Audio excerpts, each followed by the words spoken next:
My name is Wouter. Today we do it in English. Not that I am so good at it, but since last week we are over the whole world. The whole world is watching, and we want to think inclusive. Also, the question we want to talk about or discuss tonight is not something exclusively for Belgium. It's a question that is asked nowadays in almost every country: how to think culture in this pandemic society. Since yesterday, the shops are open again, but the theaters, the concert halls, the cinemas are still closed. We've seen online an explosion of many artistic expressions to comfort people, to bring us some necessary humor, to support the people in the care, to distract in these times of isolation. Art felt very necessary the last months, as necessary as food, hospitals, and toilet paper.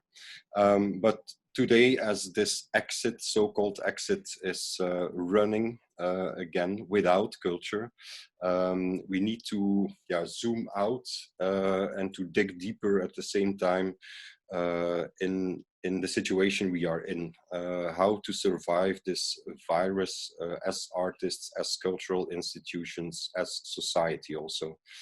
And it's not only an economical question, it almost gets into a kind of existential brain fuck. What are we for? What is our role? What are the challenges that we are facing? How do we relate to business as usual? For all these difficult questions, we only have 1 hour to change the whole future of the arts in Belgium. So let's start it. You can contribute your questions as last week in the comments section of Facebook. They might inspire us. There's a kind of magical system that we get the most relevant questions directly in our chat. And if there would be technical problems, just push the refresh button and we hope to come back soon. This refresh button is a little bit the metaphor also for art and culture itself. And the question is, will it help to press the refresh button? And for this question, we have invited again 4 inspiring voices. We have Rachida Aziz. She's an activist and a writer linked to this marvelous place in Brussels called Le Space. And that had to close its doors even before the lockdown. And we all know her from her book, No One Will Sleep Here Tonight. Agnes Kwakkels is the new co-coordinator of Kai Theater. Before she worked in Buddha Kortrijk, where she had lots of reflections on this idea of the fantastic institution. How do we dream our cultural institutions? And Anne van der Meulen is coordinator also in Brussels of Globa Aroma, an open art house where refugees, newcomers, people looking for asylum can find space, time, support there to develop artistically. And before she worked in Beurschouwburg. And then for our gender quotas, we also have invited Christophe Meijerhans, he's performance artist. Today he's mostly busy or engaged in XR, Extinction Rebellion. And maybe you know him from his performance, Some Use for Your Broken Clay Pots, which was a proposal for a new democracy. So, I don't know, today I was thinking, like, if one big change will happen in the arts in the coming years, at least one of these persons will be involved. Let's start. As warm-up, I was thinking, Anne, Rachida, Christophe, Agnès, if you would could start with, like, in 1 minute, share us some insight that you got from this strange period of the lockdown during this corona crisis. Is there something you realized that you didn't know before?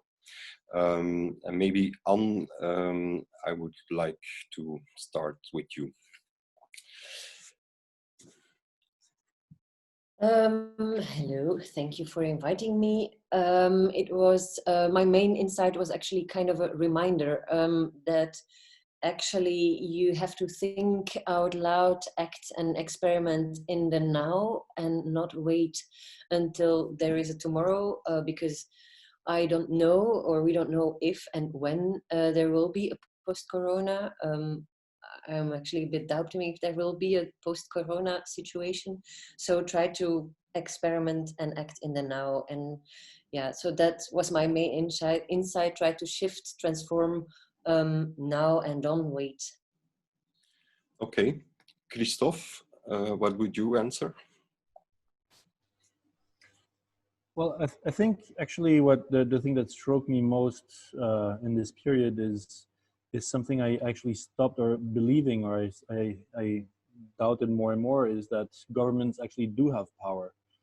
That actually, if they just want to, they can make big changes just from one day to the next. And that is something that was made extremely clear now in this period, just that you could put the whole economy on hold, just with governments deciding to do so. I mean, whether it's a good idea or not, I don't want even to go into this. I'm just saying that suddenly something of that scale can happen because politicians decide to do it.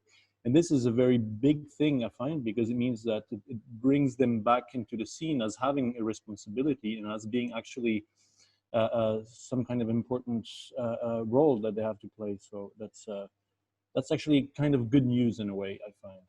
Mm-hmm. Okay, thanks. Interesting. And yes.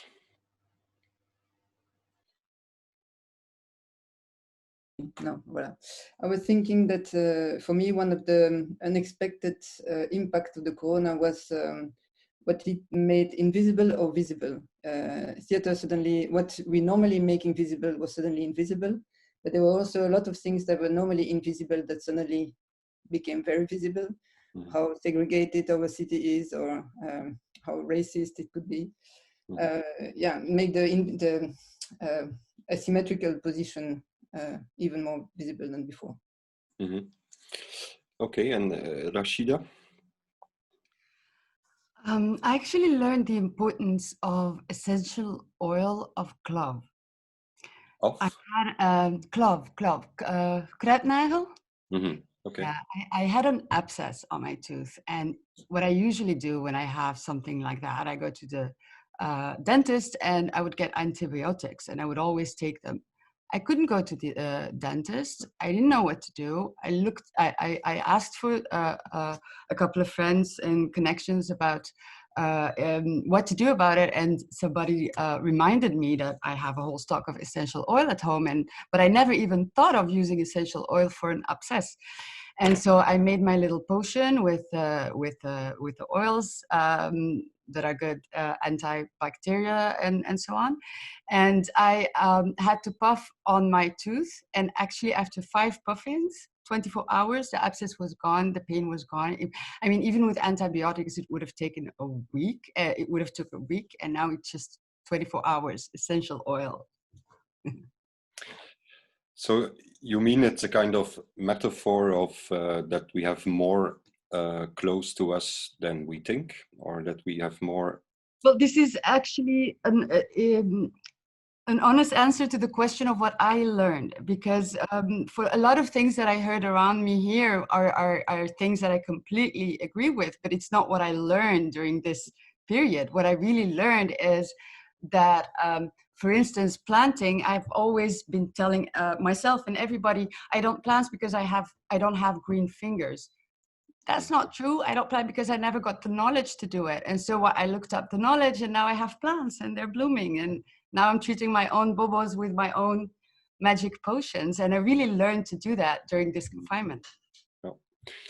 All right. I want to have like two movements in this talk. Let's talk like 20-25 minutes about the actual situation. I think it's important that we analyze it a little bit to see how the cultural field copes with the crisis and the possible exits.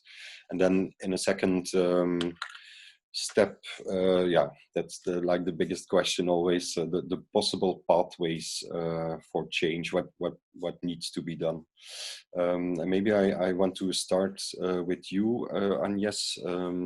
You have, together with Barbara van Lint and the other coordinator of CAI, published a letter to your public. I just read like 3 sentences. Is the term exit strategy not misleading? It will be a long time yet before this crisis is a thing of the past. Indeed, we must search for perspectives for a world with this virus, a new terrain in which life will be different.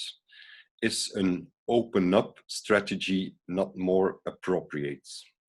So you put a question mark to this term exit strategy. What should be the main principles of this open up strategy? How do you do it today in CAI? Can you give us a little insight in that? Yeah, maybe I'd like to say what we are normally doing or trying to do first, because it's I believe it's important. I was thinking what we are doing is, first, we are taking care of the arts as an art institution, and presenting is also part of this ecosystem together with the School of Art and the residency place, and that's what we do. And I think it's important to stay close to that, and to also be aware of the importance of that. We are receiving fundings, we have a building, there is a full team to do that in the first place. Then there is also a second line that has been initiated already since long in CAI Theatre, and that's taking part in public conversation and bring some topics on the public sphere and voice certain concerns and bring people around the table to talk about that. Both are about bringing people together, no? And indeed, with the corona, certainly we couldn't do that. Then I think with Barbara, there are maybe 2 main questions that we brought that we wanted to explore with the team of CAI Theatre and the artists. One was who can take part in these 2 lines that we are developing, making art, entering the venue to watch it, but also who can take part to the conversation, which voices do we hear, and to be conscious of the mechanisms that make that possible. And the second thing was also to reflect about how we are doing what we are doing, no? And to get that aligned with some values we are standing for. I think that corona or not, this is not changing. And that's exactly the difficulty of the moment, is that we are trying to take decisions that are close to those lines or to those values, and that it's taking time, and that's a long exercise and a long learning process, and that's something indeed that we don't see as an exit strategy, but rather as something that open up our mind, our imagination, our souls to other ways to do what we are doing. And that's rather I would love to come with a good story that I could explain in 2 lines, but that's not the case. It's rather a learning process together with the artists, with the audience and the team and all the partners. And so, yeah. And do you have already like first results or ideas of this reflection, or is it still too early or too messy? Yeah, we are not starting from a white page. Huh? It's there was a season, and there is a moral engagement that have been taken. There are people who are hoping to present what they have been working for so long.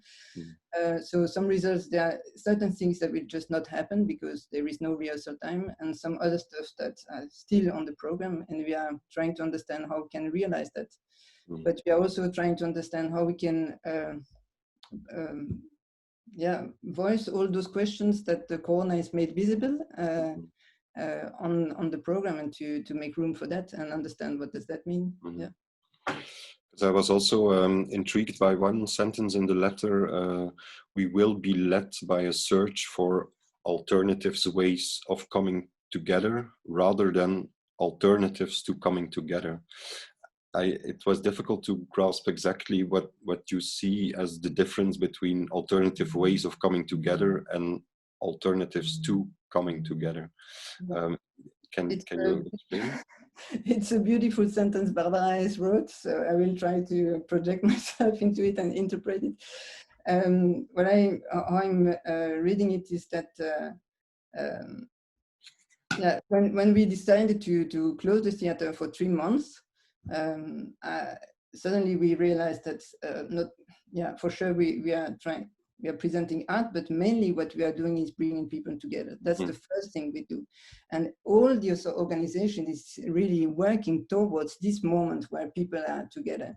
And I think for us, it doesn't make sense to think that, we can just give that up and do something else and decide that this is not important. I think this is very important. And that's not only important for us, that's also important for activists or for schools or communities, people who are working around the fact that we are together in something, and also physically.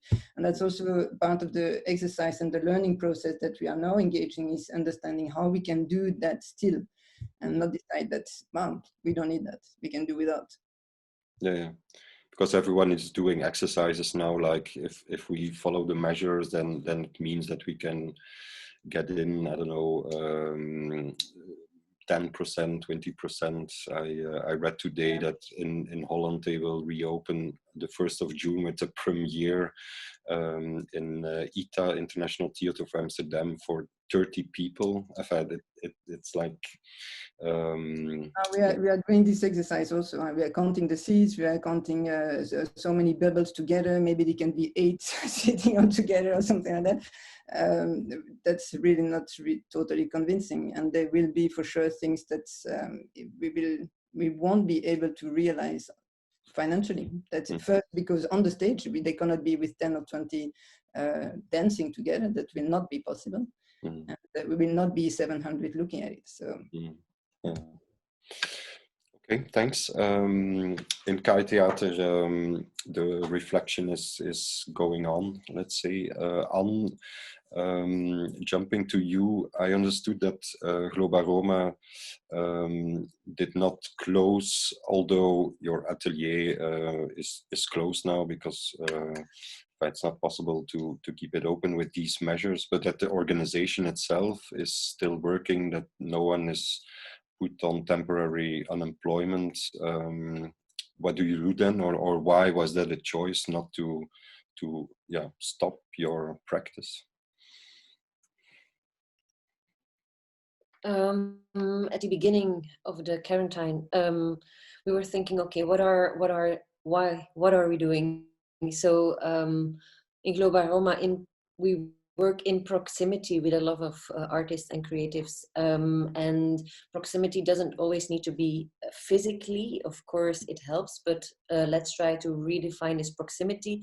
And then at the other hand, we try to facilitate the development of artistic practices. And sometimes, we often see there is an obstacle between the artist and the artistic practice. So we try to work via the arts towards the obstacles. Sometimes we connect to other organizations, social, juridical, for housing, to work that the obstacle got a bit removed. So now the obstacle was this crisis, and we decided, okay, what can we do? Maybe try to connect and be in proximity as much online. Not that we create that much content online, I mean, like shows that are online or concerts online, but try to connect in small groups online, have just conversations, check-ins. How are you doing? What are you doing? Where are you doing what you're doing? And also see how we can organize workshops. We did spoken word workshops, but also the art of cooking. We figured out what is possible actually to do online. We are still a bit working on that. That's not always that easy. And on the other hand, of course, not everybody has a possibility to connect through the internet. So we decided very early to call all the people we know or we have telephone numbers of. So just to ask, how are you doing? So normally we would have a conversation about the arts practice or the obstacles among that are in between. And now, yeah, we heard from a lot of people, we don't have internet, so we cannot connect with our family. We don't have there's no shower in my squat. There is no squat. There is no place to go. I don't dare to go outside. There is no food.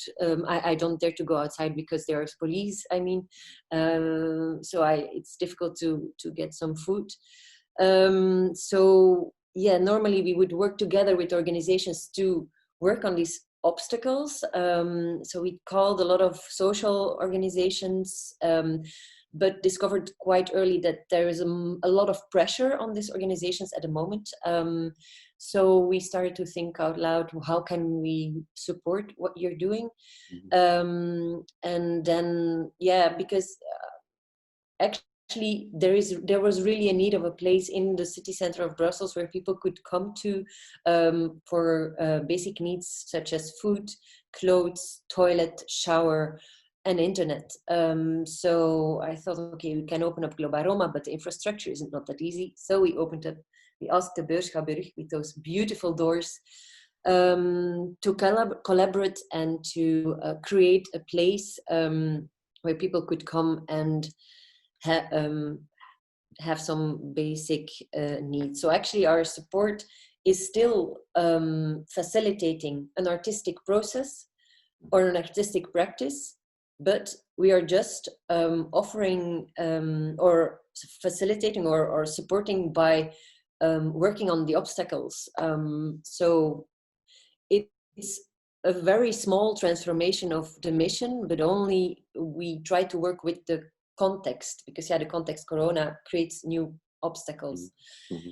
And for me it was important, or for us it was important, to also ask Beurschouwburg to open it up and not only work with organizations that are quite evident to work with, like social organizations, mm-hmm. but to create a collaboration, an alliance between Beurschouwburg, but also Hobo, which is an organization working with a lot of homeless people, with Cultuurigem working on food and recoup of food, Petit Rien with the VGC for showers. So it's with the Brussels Boxing Academy also for food. So it has become a huge collaboration, but only with a few people being together. But it's a big, important collaboration where a lot of people and organizations are learning one from the other. Just trying to reimagine, okay, how do you support artists, an audience, a community that is surrounding us, in order to become closer and to rephrase this being together. So that's what we've been doing so far. Do you think it will have effects after in the future? I mean, this period is also creating something, or do you see it as a kind of special period that one day will be over and then back to normal, or is there no now and after? I think we try to not do too much only ad hoc things, but what we do has, of course, also the purpose to plant some seeds and have like a structural impact. So we're also now, I mean, by having and by experimenting, that's why I said it at the beginning, by experimenting and trying out this, there is suddenly a conversation with the people in the Beurschouwburg.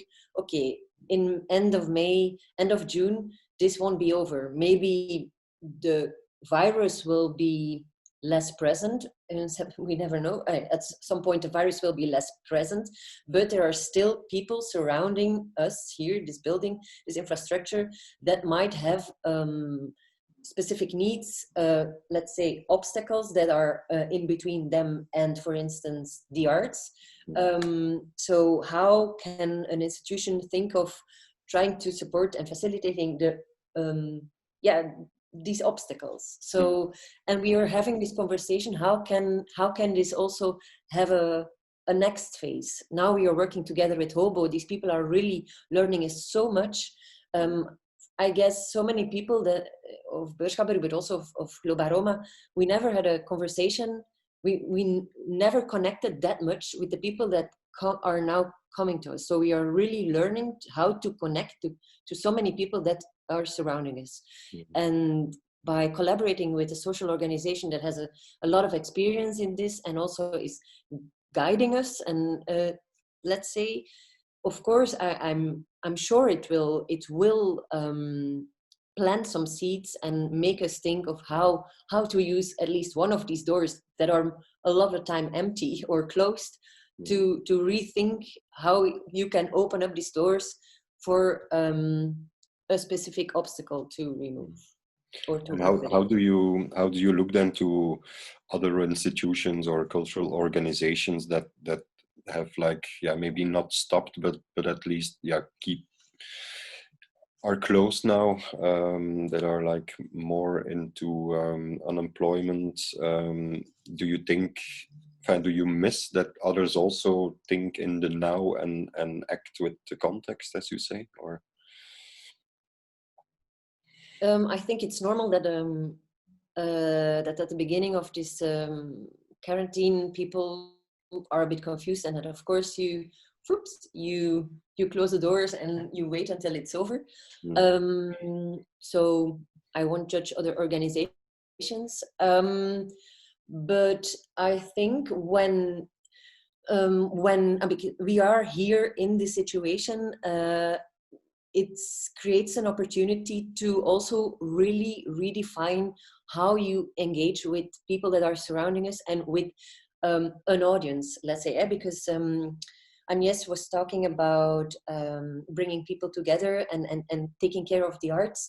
But taking care of the arts for me means also taking care of everybody who is surrounding us, because everybody is a possible visitor or possible audience.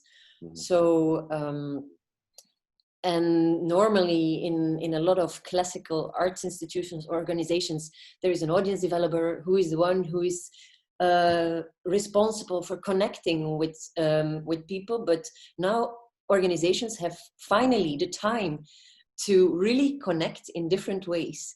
And I'm sure if you really take this time to connect to people in a different way, take your time to, in the Beurschaber, a music programmer, performing arts programmer, audio communications manager, everybody is working there voluntarily. So of course, this way of communicating and connecting with people is really important for your institution and your organization on the long term, and will influence the way you create a program. You really need to take the time and to reflect on it. It's not that it's okay, I will open up my doors, I will have some toilets and shower and food, and hopla, now if we're ready, bring it on post-corona. But I do see an importance. Okay, thanks for your sharing of thoughts. Christophe, I think if we want to discuss this question about the role of arts and culture in this situation, I think it's important also to analyze first what exactly is this situation. What are we victims of? Maybe how do you see this? Is it just the virus which created this situation, or what are we fighting against? Let's say. Big question, but if it's at least from you could say ecological point of view, or from a bigger perspective, you could say that it's not a random virus striking like it would, it's not a normal thing in that sense, because it's clearly related to a much bigger problem, which is the ecological breakdown. The fact, this virus is is man-made, just as as the destruction of the Amazon is man-made, just as industrial farming is man-made. So it's our own it's our own production that is basically hitting back at us in a way. So I think it's probably the first time that it hits us in that way. I mean, that everybody is individually, personally affected in their own individual personal lives in Belgium or in Europe, I would say in the global north. Obviously, in other places in the world, that kind of stuff has been happening a lot more. People live this ecological breakdown in their flesh already for a long time. But I think it's the way it's kind of hits back at us here is puts in question our whole living culture. I mean, not only the arts, how do we function in the arts, but just the way we live. Period. Our whole how can we have to redefine the way we are we're living together as a society. Now, maybe more precise, more closely to us. I mean, the specific situation in Belgium, I think it's there's a very selective lockdown. Obviously, I mean, it's everybody should stay at home. Everybody should follow all these so-called social distancing, and we should say physical distancing. That is more accurate because we need more than ever social cohesion, basically. But that's maybe not a innocent choice of words. Who knows? But you feel that it's not. Of course, some populations are way more affected than others. I mean, this is the same divides, inequalities that is just being pursued and amplified simply. But you also see that there's simply a kind of a general ban on political expression and protests. I mean, there's a few examples, like for instance, this brilliant stunt that this person has done on the Bois de la Cambre, or the kayak in the river. So he just does exactly what the minister says: take the kayak and do kayak. That's he does that, but it's just written regularization for the sans-papiers on it, and then he gets a total police set up and very violent. And this is not about the virus, is it? You have tons of different examples. I mean, Adil, of course, is exactly something like that. So I think there is different aspects to the question, obviously. So it's not only the virus, most definitely. A lot of other things are at play. Okay. Yeah, because time is running, I jump to Rashida now. I think we will talk more about this analysis of like the impact of the broader system. Rashida, you have written an article. It was on the 20th of April, I think, in which you predict, together with Christophe Callewaert, a coming clash between health and wealth. We are now 3 weeks later. Is there a kind of update? We have the shops opening now. Up till now, it seems to go quite well, or do we underestimate something? Well, the article was actually meant to be a wake-up call to say this virus is here to stay, and we're gonna have to learn to live with it, because it's gonna have a deep impact on all levels of our society. And the way that we're gonna adapt to it is a conversation that we should be having right now. But there is not really a conversation. We have a government that is deciding which way that we're all gonna cope with it. And there is not really any way to find out of how people would want to deal with the new context of the virus, but because there's no conversation going on about what are the ideas out there. And that's what we called in that article the wealth and the health concept, because the strategy that is now being used by the government, whether they call it exit strategy or the lockdown strategies that they used and so on, all were meant at the end to bail out the economy. From the beginning of this crisis, we understood that neoliberalism and capitalism made sure that the capitalist countries could not deal with the immensity of this. And so the only way to organize around this virus was actually to try and bail out the wealth, the actual economical system, because that system depends on cheap labor. And during a lockdown, if you want to save people and crush the curve, then you have to lock people down, and that means you take away the labor, and you destabilize that economical system that was already very fragile. But also, we have to realize that this comes in a context that this virus is not standing on its own, like Christophe says. I call this the Age of Catastrophe. Indeed, we have not forgotten that the summer of 2019 was already the summer of all hell break loose, you know, with the Amazon on fire in Africa and Australian fires, but also the hurricane in Bahama, the pogroms in India. I mean, we could fill pages and pages of the catastrophes that only happened in 2019. And the virus is just part of all those catastrophes. And that's because of, yeah, what was I going to say? No, this part still, I wanted to explain about what it meant for us when we had a catastrophe, like Christophe said, that came also very close at home here. Like before the big catastrophes, we were always like watching them on our screens and saying that's far away. It always hits the othered bodies in the global south.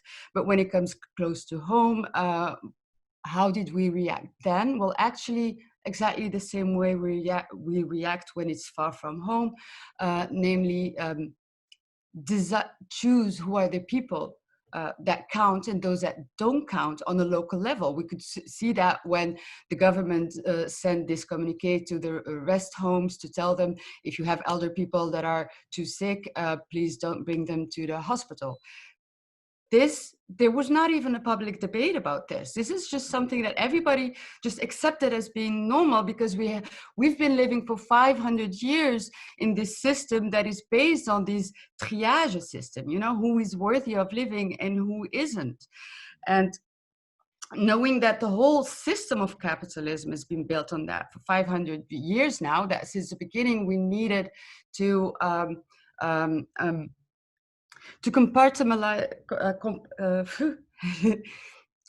compartment people. Like, for instance, capitalism needs cheap labor to organize their system. The cheapest, the better. Can we not have a lot of labor that's not paid for? That's even better.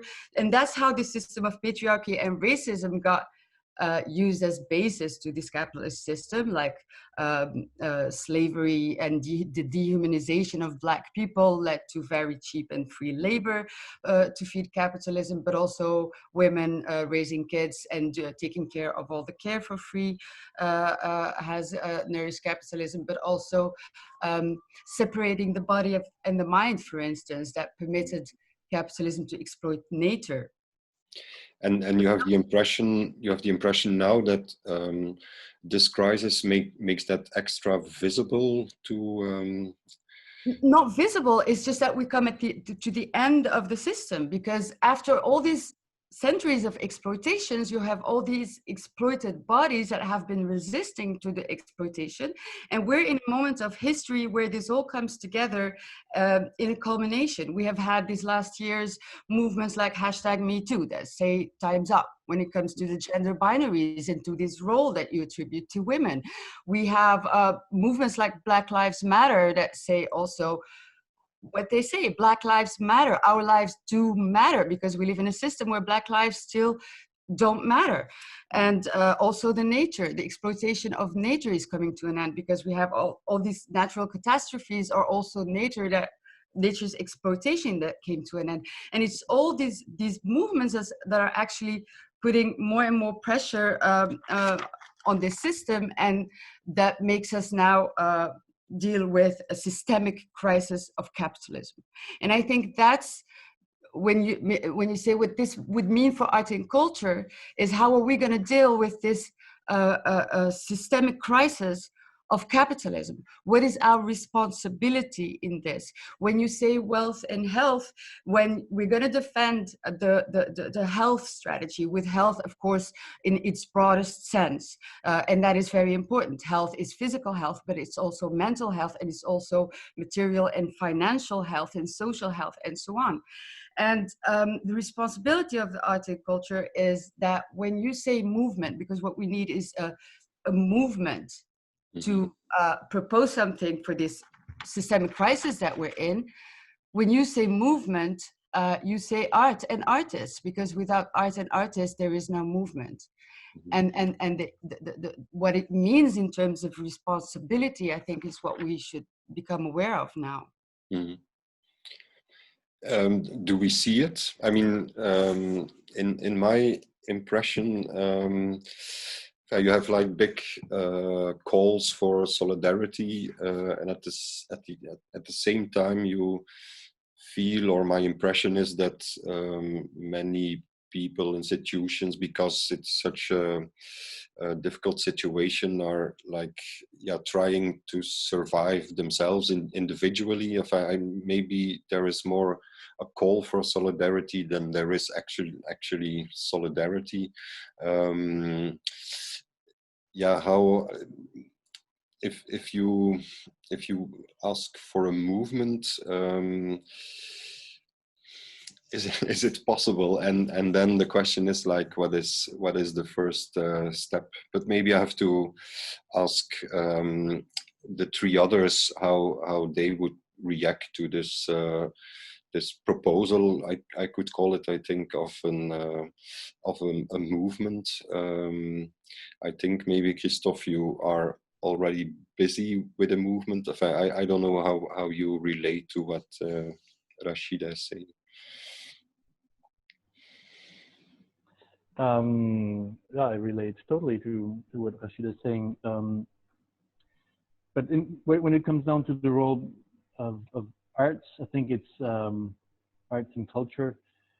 I see that the most important role there is in really functioning in creating new narratives, because we're really dealing with a need for a change of how we look at the way we live, what we consider being a good life, what we consider being something which is dignifying. These are all values which need to change. I mean, if you just consider the past 2 months with the whole limitations on consumption, the whole limitations in movement and everything, it's very humbling. I mean, you have to, especially the moment you start hearing that it might come again or last for a year or two, then it becomes very humbling, because you figure you need to reinvent many things. And I think this is probably where, let's say, artists are very good at reinventing imaginaries. That's kind of their core business, or our core business. And for me, the big question there is how to make this operation of reinventing narratives, which is always the case in art, obviously, but is mostly the case in kind of closed bubbles, or within very strict or very closed frameworks, you could say, or directed towards very selected people. So it is kind of very much, how you say, neutralized by the fact that it's actually functioning in its closed circuit. So that, I mean, that's a kind of an old discussion, obviously, of this, how to break out of the art bubble. And I think that finding ways of applying exactly this kind of reinvention of imaginary to other aspects of life is what would be needed. Find this transfer, find ways of making art operational, giving it traction on the real a lot more. And I don't know, I mean, there's very often the impression that art itself, the fact that we call something art, the fact that we just consider art as being something distinctive, the very fact of the autonomy of art, what we cherish so much, that is very much in the way of actually artistic practices gaining traction in the real. So somehow you could, I mean, there's very easy ways of looking at it in ways which are more complicated. I chose the very easy way, in the sense that I just said, okay, I stopped doing art somehow and I do activism. Mm-hmm. But in fact, what I'm doing is exactly the same thing. I don't feel I'm doing another work. I'm really busy doing the same kind of, handiwork I'm doing, organizing, writing stuff, thinking of actions and things like this. This is pretty much the same work. Just it's being set loose, or has been detached from authorship, has been detached from that a conception of art being something which has to be original, which has to be, have a value in terms of social capital. I'm not saying that this is the only way of doing it. I'm also, of course, not doing art in the moment. I'm feeling kind of amputated from something. It's not exactly the same thing, but I think that there must be ways of reinventing. That's also an institutional question, but it's also very much a question to artists themselves of finding out how can we actually put that know-how, all these skills, at the service of something which is a little bit more concrete than, reflecting or just creating images, basically. Mm-hmm.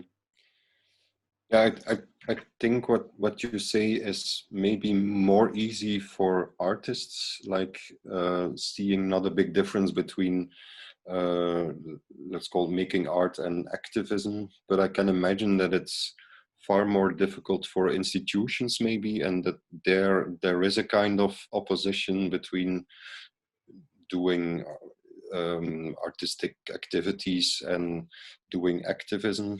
It's a question, I think, for Agnes and Anne. How do you see this? It's often perceived as an opposition. Is it, or? But yeah, I'm definitely following Rashida in the need of a new society. I'm also following Christophe in the fact that there is the true need for new narratives. I'm not totally convinced that all artistic work should be working in this direction, or we could also call it a sort of an instrumentalization of the art, or I think it was Seba Hendricks who also said artists are being turned into future factory. And that's, I believe poetry is also a traction on the real, and that we should defend that also. And that's not only political action, and not everything has to be like labeled political. There is a lot of political action into the otherness of the art without being like labeled as such. No, I believe that artistic institution could totally support and make room for that. And I believe there is maybe two things we could do. One thing would be for me or for us to be consistent with the questions and not treat the need for change a new narrative as another festival, right? I think it's important to stay with and sit along with the same question, and to make room for that, and place and budget available, and to decide this is important and we want to not make a festival out of it, because that's also another neoliberal way to deal with any sort of question, but to really decide we stay with that. And the other thing is, I believe in long-term alliances with smaller organizations who are representing communities or marginalized part of society, and that this is also something for which you should make room, not only in your spaces and your building, but also in your budgets and inside your organizations, and to not use their voice to come support what you think is important, but to make room for them to decide what is the agenda we have to talk about. And I think that's the 2 points how we could contribute. Mm-hmm. Okay, thanks.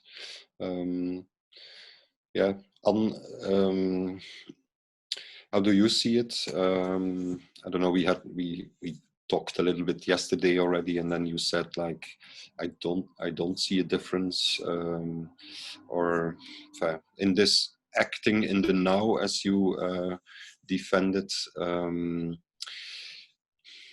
What can we expect from institutions? Institutions or organizations. I just wanted to say I thought, but it's because maybe I'm not an artist, that it was more easy for organizations and institutions to act than for individual artists or collectives, because of course there are different maybe financial precarities, or an institution or organization has often an infrastructure, other means than an individual. And of course an individual artist can act as a human being, and in that way maybe be more flexible in taking stands or doing or acting from a more activist point of view. But anyway, how for instance everything what Global Roma does or tries to do, or for instance now this this action together with Beurschaburg and Hobo, for me, this is actually the kind of movement. It is a way to create a movement, because for me, a way of creating a movement is how you connect to people and to indeed step out, break out of your bubble, and try to have new conversations, new alliances. And for me, also the creation of those new narratives Christophe is referring to. You create those new narratives together, out of bubbles, and in different contexts, and in emergency situations and in non-emergency situations, while finding out you have essential oil for your teeth. I just mean it's the way we connect to the people amongst us that makes us create those new narratives, and there the role of the arts will will follow, I would say. Or for me, this is also the arts. There is not really a distinction for me between the cultural purpose of an organization or an institution and the social or humanitarian way of behaving. It's for me, it's very much interwoven, and a lot of we see a lot of Brussels-based institutions, just like Beurschaburg, using topics as community, love, care, togetherness, and then as topics for artistic programs. But then of course it's important also, if you really want to create a movement, to come out of your bubble and also do something very specific, concrete. So I think that's also a way of creating a movement. On the chat, someone is saying it's about changing the conditions in which we operate, not about what art we make. I think we see a lot of both creative actions and changing conditions, I think.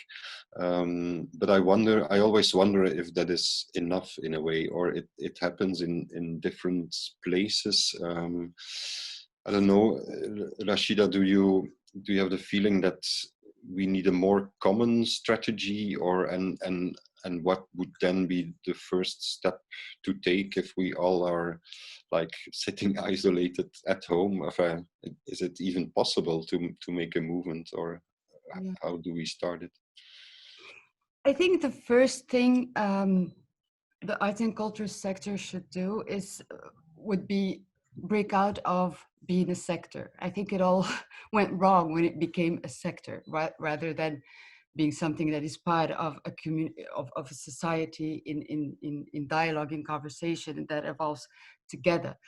And you can see that also in that letter that was signed by 300 people, where you can see that they make demands for the sector as a sector. Like, for instance, asking for an emergency fund, but within this context of ours, what does that mean? What would that mean? That would mean you would get millions through an emergency fund that will bail out the immediate need of artists. Of course, not argumenting that it's 12:05 to bail out the artists and, to make sure people have food on their table. That's not the issue here.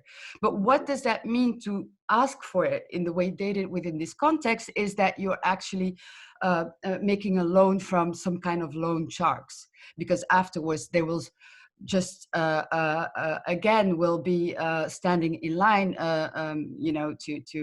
to also get share in the hits of austerity politics, because this money at the end, like the government is saying now, will all be they will go get it with the taxpayers, us, right? And it would go like this with all the money that is asked for.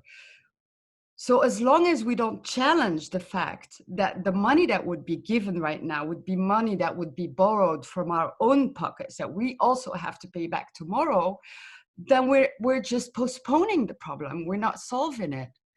And that's, I think, the first thing we should do, is to think of a way to bring all this proposition, all these ideas about how to bail out our mental, physical, and material health in some common way that would bail out everyone, because everybody now is organizing in different sectors trying to be built out. The situation that tens of thousands of artists are in right now, because of the broken system that was already there before coronavirus, makes that now we have tens of thousands of people that can't pay their rent and that are working for delivery services and so on. So yeah, it's been 12:05 to bail out people and so that they can pay their food, but this condition is shared with millions of other peoples, and we really are going to need a solution for everyone. And this is the moment, I think, that also allows us to do that creates this opening where the houses had to stop, where houses have to question how they're going to be operating in the next 2 years. That now that it's become clear that we cannot operate like we were doing it before, everyone is in the sector is now in the same situation of having to find a way to be able to operate. Well, this is actually the perfect opportunity to do that, but in a broader sense, by not postponing the problem, but trying to find a solution for everybody together by becoming part of the society again and stop being a separate sector. Mm-hmm. Do you see, it's a question to the others, do you see other, I don't know, habits, structures that we should leave behind, that we cannot say that the virus is responsible, but that it's more kind of default or blocking in ourselves or in our sector, to use the word again. What should we leave behind, Christophe? I mean, there's one aspect which I find still extremely, although it's of course there's a lot of people who work in different ways, but one aspect which I find extremely present in all of the art world is a cult of individualism. That is, I mean, you may make work that talks about collectivity and etc., but you do it from an individual artist position. I mean, not everybody. There's collectives, and there's a lot of work being done differently, but still, that dominant narrative of having some kind of a brilliant idea as an individual and kind of, you know, that genius thing is still a cult that is being cultivated. I mean, it's still something which is kind of a role model for a lot of different things. The whole entrepreneur culture and the whole is exactly the same kind of vision on the individual being the solution, or being the place where to look for solutions. And I think what we see now is, of course, the moment we have shortage, the moment we have not enough of stuff, the only way out is to rebuild collectivities and to actually forget about the individual. So I could imagine that looking into that aspect of the art production could be quite interesting. Mm-hmm. And yes, Barbara and I were very inspired by this idea of radical health, that we could indeed think of a society in something that could be different, not only taking care of our mind, but also of our body, our mind, and our economy could be also different. And I think something that is in the way, and I'm agreeing with Rashida that the arts is not a sector apart, it's also a sector that is following the same rules and the same tricks and the same curse. And inside of the art and outside of the art, there is this mantra that this is the only way it can work, right? And the unpaid labor of the artist is very much this the part of this image that this is the only way we can have a sector or have a society if we're thinking of other unpaid labor. And that that we have to remind ourselves also that that was argument that were used to justify the labor of children or slavery. This is the only way it works. And that And that this what Corona also made was also to make that even more visible, and that there is this yeah, I found also interesting that we had to take decision now for now and not postponing big problems, but sometimes I really wonder if this crisis will be long enough. Mm-hmm. Okay, it's a plea for a longer lockdown. Anne, you wanted to add something? Yeah, again, something very concrete maybe. I want to get rid of the emptiness of our infrastructures. There are so many spaces within arts infrastructure that are empty. For instance, box offices that are huge, and where only during the evenings people are queuing for their performances or concerts, and during the day this huge space is empty, and there are so many people in need of space during the day to take a nap, to charge a phone, to just be at ease. So this is something very specific, but I really want to rethink this whole empty space.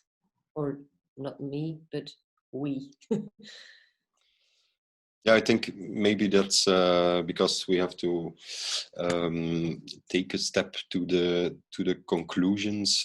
This we, I think, is maybe the shortest possible conclusion of the whole discussion. It's about skipping in individuality. It's about building a movement. It's about yeah, stepping out of the, like, who is the we? Is it just the sector? Is it us, the sector, or is it we in a bigger vision of the whole community or even humanity, also outside the art bubble? That was a word that was used. We heard a plea for not postponing but acting in the now. Changing narratives was also a plea of Christophe and of, I think, everyone here to yeah, that could be the power of artists in this moment. Maybe I want to do a final round, just some short question you want to give to the people listening to go to bed with, or a remark that you still want to give shortly about maybe something we missed in this. I don't know, Rashida, do you want to start? Yeah, this is a very tough one, but I would like to add also to creating a new narrative that is also should be creating a common narrative. So it shouldn't just be new, it should be a common one. Mm-hmm. And so you start by seeking that communality first. And then when you do that, also to not forget to look to the places where art and art creation have been blooming in the margin, far away from institutions, far away from any kind of subsidies or places to house them. Mm-hmm. And that there are many voices there and in the art field. I don't know how to call it anymore. That are really blooming like crazy. I mean, from within the space, for instance, the fact that we're not even linked to a house anymore right now, this last weeks, we have been getting these phenomenal ideas for art creations that go from making anime linked to documentaries and video clips, but at the same time linked to a garden, a common garden that is also going to be intertwined into all these artistic projects. And at the end of the project, it will become a garden that can be shared in the whole neighborhood. So they're also taking the whole neighborhood in this art creation. And there's already a whole new dynamic. We don't have the house, but now we have the house of the space, I mean, but now we have all these houses in which this work is continuing, in squats where artists live, where refugees live. There's a lot of great ideas laying out there in how to proceed in these times when it comes to art production, knowledge production, and so on, and especially to look to the bodies that operated from the margin in our localities, meaning Black, people of color, queer people, and so on, and to maybe also use this time to seek the knowledge that has been created in those places, and where we might find some really great answers about how to take it forward. Anne, do you have a final word? Maybe we call it then the art bubble, and because everything is about bubbles now, 4 bubble merge with other 4 people bubble, 8 with 8 later, and then the art bubble merges with the whatever kind of bubble, probably the economic bubble. No, I don't know, or a social, whatever. Anyway, my final word is maybe a good practice. I was inspired by an organization called Belgium United. They normally organize a football competition for people that don't have a home, and the whole trajectory amongst the football. And because, yeah, you cannot play football at the moment, all the people working, the employees working in the organization, they could have been temporarily unemployed, but they are now part of totally other organizations. So one is part of CAW, another for Hobo, another one for, let's say, Pro League even, and they're developing diversity and inclusion, if I understood it well. But so my question would be, okay, if you're working within an organization, how could you adapt this kind of practice, this good practice, to your organization? How would you work with your colleagues in completely different contexts? What would this context be? How could you support, and which other contexts would you support in order to create together these new narratives, this movement, this new connections? Okay, clear. Agnes? Yeah, I was actually thinking that for an institution as Sky Theatre, or for other institutions that are working towards the visible of something, suddenly becoming invisible is seen as a sort of a catastrophe. It's something we cannot afford, and it's also coming in a sort of a logic of growth, and we have to be vocal and visible and present in the media constantly about everything. And I was thinking that maybe in the future, in a world with a virus that would come back like every I don't know what, it would be actually very healthy for an organization to not be visible and to sleep like on a regular basis, and to have a period of very high activity and period of total invisibility, and mainly also to reassess the reason why we are doing what we are doing, and to not see that as a problem or as a catastrophe or as an illness, but really as something that is necessary. It seems that you are becoming a little bit a fan of the virus, no? Or do I? Not of all the effects, but I'm seeing potentiality somewhere, yeah. Okay, thanks, Agnes. And Christophe, the final word. Yeah, you are the minority here tonight, so you get the final word. What an honor and what a pressure. No, maybe I would just like to bounce on what Agnes mentioned, the question of invisibility. That also for me relates very strongly to what Anne was saying about doing things together, the way you connect, the way you actually create the conditions with other players, actors to create things is very important. And that's invisible work in the sense, it's not what you see on stage, but it's how that thing is done. I'm just taking the stage as a metaphor here. Because it's very much about creating culture, constructing a new culture, more than just, producing art as that is culture.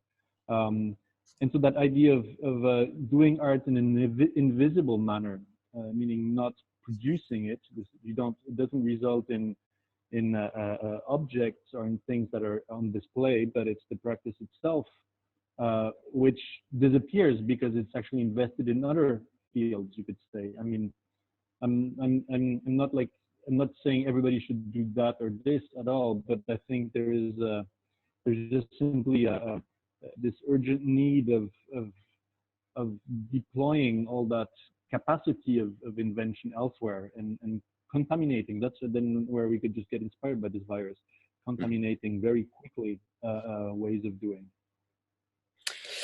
All right, thanks a lot, the four of you.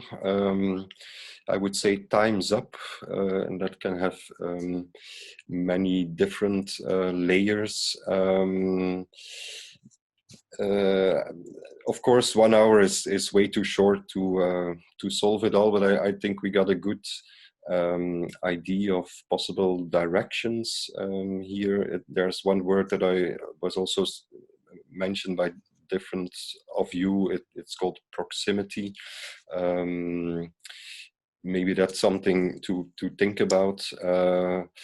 Last week we were discussing the temporary unemployment as something that still had to be solved, and 2 or 3 days later Minister Nathalie Muile really changed it. So let's hope that with the same effect of this talk, we have a movement in some days. When the Tuesday talk is talking about it, it will happen. Up till now, it happened like 3 days later. So let's hope the movement that's coming, it's not like coming from the sky. It's not because the government is deciding that it can come. It will start with all of us individually, but mostly together, probably. Be welcome next week. We are back to discuss then a very different question. It's like, what is Flemish culture? We talk about the Flemish character of the new vision of the minister on arts and culture. And one thing that is very important, and that it's exceptionally at 7 o'clock instead of 8 o'clock. So on the 19th of May, it's at 19 hour. I wish you all a good night.